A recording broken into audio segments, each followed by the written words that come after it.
Hello बच्चों, आप सभी का पारे के स्टूडियो में बहुत बहुत स्वागत है। आज हम पढ़ने वाले हैं फिजिकल वर्ल्ड के बारे में। फिजिकल वर्ल्ड के बारे में जो कि 11th का पहला चैप्टर है। हम इसमें देखेंगे कि फिजिकल वर्ल्ड क्या होता है, इसमें जो विभिन्न प्रकार की जो टर्म्स यूज में आ रही है उनका क्या मतलब है, ये हम इसमें पढ़ेंगे। तो सबसे पहले हम शुरू करते हैं साइंस से। साइंस साइंस क्या है, साइंस में हम क्या पढ़ते हैं, ये साइंस वर्ड कहाँ से ओरिजिनेट हुआ है, इन सब के क्वेश्चन को हम पहले देख लेते हैं। साइंस जो शब्द है वो लैटिन भाषा से ओरिजिनेट हुआ है। लैटिन भाषा में एक शब्द है साइंसिया, जिसका मतलब होता है to know. Science word Latin भाषा के साइंसिया शब्द से उत्पन्न हुआ है, जिसका मतलब होता है टू नो। अब हम यह देखते हैं कि साइंस में हम पढ़ते क्या है, साइंस किस खेत की मूली है। साइंस में हम देखो बच्चों, साइंस जो है वो एक प्रकार से सिस्टमेटिक अटेम्प्ट होता है। साइंस एक सिस्टमेटिक अटेम्प्ट होता है टू अंडरस्टैंड नेचुरल फिनोमिना। यहाँ तक समझ में आया आपको कि साइंस एक सिस्टमेटिक अटेम्प्ट होता है नेचुरल फिनोमिना को समझने के लिए। अब कहाँ तक समझना है इसको हमें एज मच डिटेल में, हमें जितनी ज़्यादा हो सके उतनी ज़्यादा डिटेल और जितनी ज़्यादा डेप्थ हो सकती है, जितनी ज़्यादा डेप्थ हो सकती है उस डेप्थ और डिटेल में हमें, अगर हम नेचुरल फिनोमेना को समझने की कोशिश करते हैं तो उस सब्जेक्ट को या फिर उस फील्ड को हम कहते हैं साइंस। जब हमने साइंस की बात की तो यहाँ पर अब हमें साइंटिफिक मेथड की भी बात करनी पड़ेगी कि साइंस में होता क्या है। जनरली या फिर ऐसे कह सकते हैं कि साइंस में हमेशा सबसे पहले हम ऑब्जर्वेशन करते हैं। साइंटिफिक मेथड का मतलब क्या है, हमें एक सिस्टमेटिक वे में चलना पड़ेगा, तभी हमारा साइंस में कोई भी जो लॉ है वो हमें पता चलेगा, या फिर कोई भी किसी भी प्रकार का हमें अगर कुछ समझना है किसी भी नेचुरल फिनोमिना के बारे में तो हमें एक सिस्टमेटिक तरीके से चलना पड़ेगा, ताकि हमें वो फिनोमिना अच्छे तरीके से समझ में आए। या फिर अगर हमें उसके ऊपर कुछ थ्योरी अगर हमें देनी है तो उस थ्योरी को देने के लिए भी हमें एक सिस्टमेटिक तरीके से चलना पड़ता है। उसी तरीके को हम कहते हैं scientific method. Scientific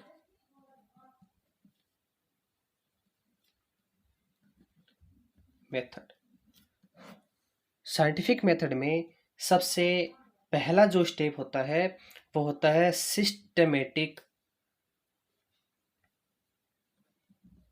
observation. Observations,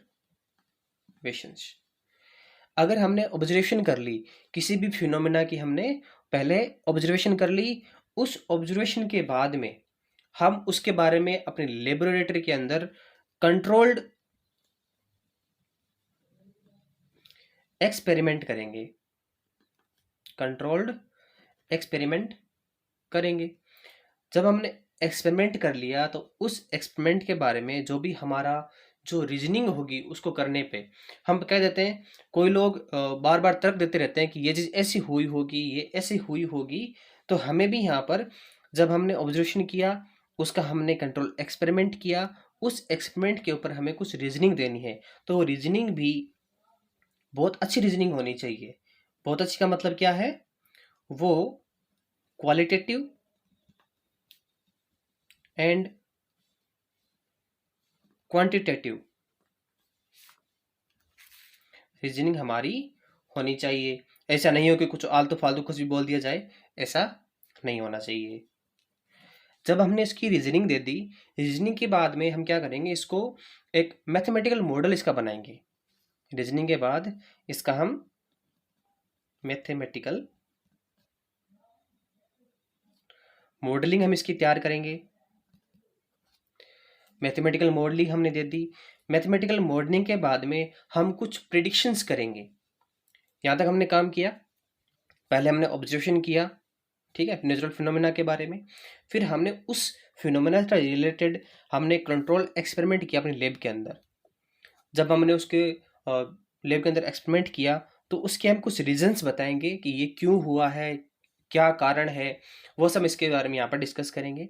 और जब कुछ भी हो गया तो उसके बारे में हम कुछ मैथमेटिकल मॉडल हम तैयार करेंगे, ठीक है, कि अगर अभी ऐसा हो रहा है तो मान लो कि हम कुछ परिस्थितियाँ चेंज कर दें तो हमारा जो नेक्स्ट जो सिचुएशन होगी उसमें वो फिनोमेना है वो किस प्रकार से काम करेगा।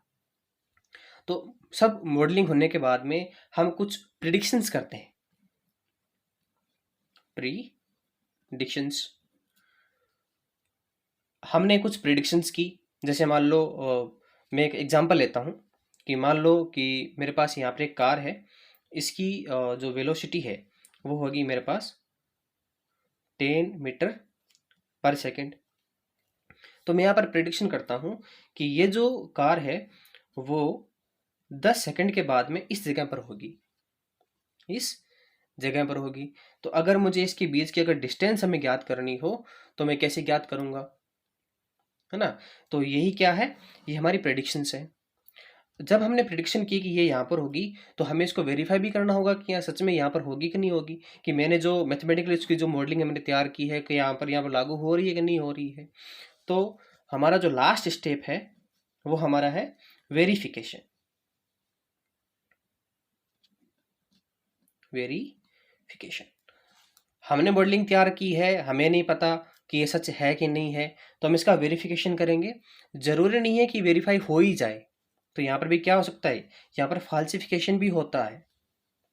फाल्सिफिकेशन या तो वेरीफाई हो जाएगा या फिर फाल्सिफिकेशन हो जाएगा, जो भी हमने थ्योरी दी है, ठीक है। इसी को ही हम कहते हैं, जो 6 स्टेप है हमारे, इसी को ही हम कहते हैं साइंटिफिक मेथड। अब फिजिक्स में बहुत सारे ऐसे नियम दिए जाते हैं शुरू में, जिनको हमारे पास सूचनाएं अधूरी होती है, जिनसे हमें कम जानकारी हमें प्राप्त होती है। तो कुछ वैज्ञानिक हमें थोड़ी सी जानकारी दे देते हैं, उसके बाद में एक नए साइंटिस्ट आते हैं, वो उस थ्योरी को उठाते हैं, उसमें कुछ और जानकारियाँ ऐड करते हैं, है ना। तो फिजिक्स में कोई भी लॉ या फिर कोई भी थ्योरी परमानेंट नहीं है, या फिर ऐसी कोई भी थ्योरी या फिर ऐसा लॉ कोई नहीं है जिसके ऊपर क्वेश्चन नहीं किया जा सकता। हर थ्योरी के ऊपर कुछ न कुछ क्वेश्चंस किए जा सकते हैं। ऐसी कोई भी थ्योरी नहीं है जिसके ऊपर तुम सवाल नहीं उठा सकते। फिजिक्स में कोई भी लॉ परमानेंट भी नहीं है।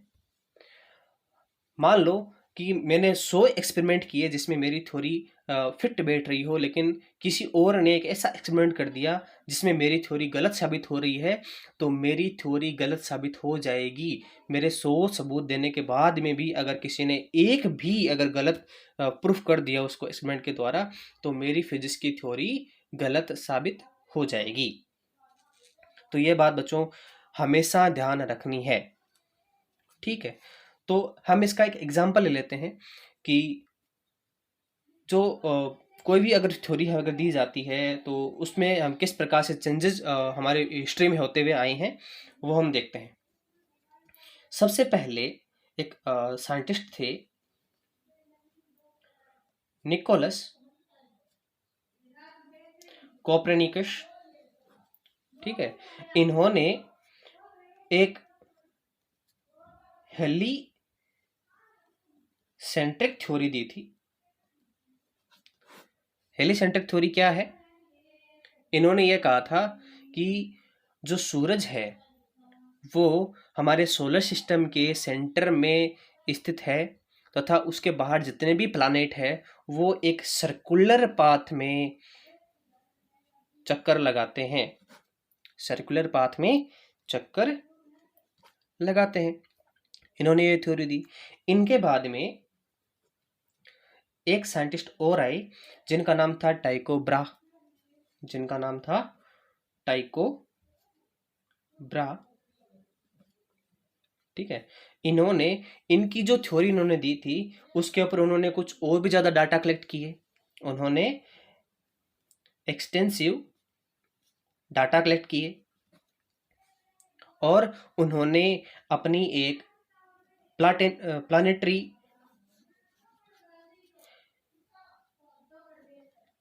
मोशन के ऊपर अपनी थ्योरी दी, प्लानेटरी मोशन पर अपनी थ्योरी उन्होंने दे दी। इसके बाद एक नए साइंटिस्ट आए जिन्होंने एक नई थ्योरी दी, उनका नाम था जोनस केपलर, जिनको हम अच्छे तरीके से जानते हैं क्योंकि इनके केपलर्स के जो लॉ है वो विश्व प्रसिद्ध है। जो सार्वत्रिक नियम अभी तक माने जाते हैं वो काफ़ी ज़्यादा फेमस है। ठीक है, ऐसा नहीं है कि इनके ऊपर भी सवाल नहीं उठाए जा सकते, इनके भी सवाल उठाए जा सकते हैं, लेकिन अभी तक इनके ऊपर कोई सवाल नहीं उठा है। ठीक है, तो सबसे पहले निकोलस आए थे, उन्होंने कुछ अपनी थ्योरी दी, उसमें कुछ चेंजेस किए टाइको ब्राहे ने। इसके बाद में टाइको ब्राहे के जो डाटा थे उन डाटा को उन्होंने कलेक्ट किया और जोन्स केपलर ने कुछ नियम दिए। इन्होंने अपने कुछ नियम दिए जिनको हम केपलर लॉ के नियम से जानते हैं, केपलर्स लॉ। ठीक है, तो हम यहाँ पर क्या कह सकते हैं कि फिजिक्स में हम थोड़ा थोड़ा चेंज करके भी हम थ्योरी को जो भी दी है साइंटिस्ट ने उसको हम सुधार सकते हैं।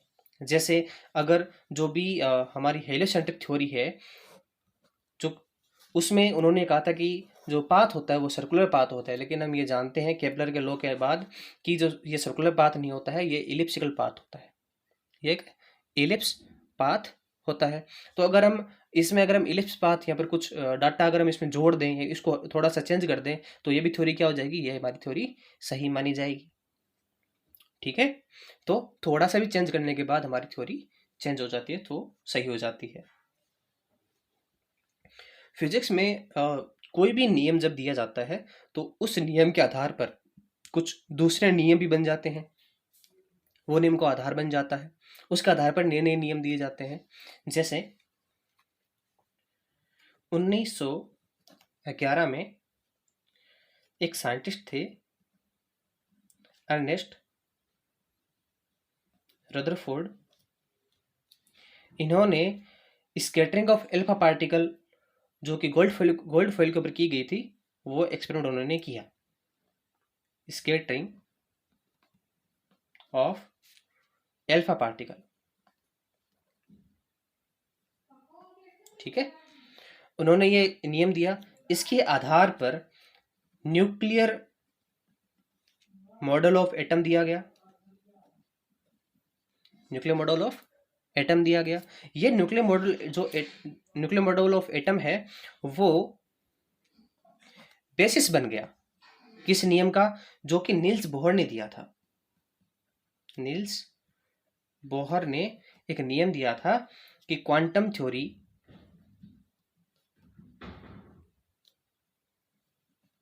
Of hydrogen atom, hydrogen atom. और ये कब दिया था, ये दिया था 1913 में। तो यहाँ पर हमें क्या शिक्षा मिलती है कि अगर फिजिक्स के इतिहास में या साइंस के इतिहास में अगर कोई नियम दिया जाता है तो उस नियम के आधार पर कुछ अन्य थ्योरीज या फिर हमें ऐसे रास्ते खुल जाते हैं फिजिक्स के, जिसके द्वारा हम जो नेचर है उसके अलग अलग फिनोमेना के बारे में भी हम समझ सकते हैं। जैसे रदरफोर्ड ने स्कैटरिंग ऑफ एल्फा पार्टिकल दिया, उसके आधार पर न्यूक्लियर मॉडल ऑफ एटम बना, और ये जो नील्स बोहर द्वारा दिया गया था quantum theory of hydrogen atom, ये इसका बेसिस बना। ठीक है, अब फिजिक्स में कई बार ऐसे भी होती है कि कई बार हमारे पास टेक्नोलॉजी के अभाव होता है, टेक्नोलॉजी का अभाव। मान लो कोई टाइम पीरियड था, पहले के टाइम पीरियड में टेक्नोलॉजी का अभाव था, तो उस टाइम पर ऐसे एक्सपेरिमेंट नहीं किए जा सकते थे जो टेक्नोलॉजीज के द्वारा ही संपन्न हो सकते थे। तो 1930 में पोल डिराक ये साइंटिस्ट थे, इन्होंने सबसे पहले थ्योरेटिकली यह कहा था कि किसी भी एटम के अंदर एंटी पार्टिकल भी विद्यमान होते हैं, एंटी पार्टिकल भी विद्यमान होते हैं। तो अगर आपसे कोई पूछ ले कि सबसे पहले थ्योरेटिकली एंटी पार्टिकल का कॉन्सेप्ट किसने इंट्रोड्यूस किया था, तो उसका जवाब है पॉल डिरा। और कब किया था? 1930 में ये इंट्रोड्यूस किया था। लेकिन इसके जस्ट 2 साल बाद 1932 में एक साइंटिस्ट थे कार्ल एंडरसन। इन्होंने एंटी पार्टिकल की जो थ्योरी थी उसका उन्होंने एक्सपेरिमेंटली प्रूफ कर दिया था, और उन्होंने एक्सपेरिमेंटली पॉजिट्रॉन नाम के एंटी पार्टिकल की खोज की थी। एंडरसन ने पॉजिट्रॉन, जो कि एक एंटी पार्टिकल है, इसकी खोज कर दी, वो भी एक्सपेरिमेंटली। और इस प्रकार जो पॉल डिराक ने जो थ्योरी दी थी वो सत्य साबित हुई। हम अगले वीडियो के अंदर फिजिक्स क्या होती है, उसके अलग अलग एक्सपेक्ट या फिर उनके जो अलग अलग भाग हैं उनके बारे में पढ़ेंगे, और कुछ फंडामेंटल लॉ के बारे में पढ़ेंगे। अगर आपको ये वीडियो पसंद आई है तो लाइक, शेयर और सब्सक्राइब कर दीजिए। अगर आपके कोई भी क्वेश्चंस हैं तो आप कमेंट सेक्शन में हमसे पूछ सकते हैं।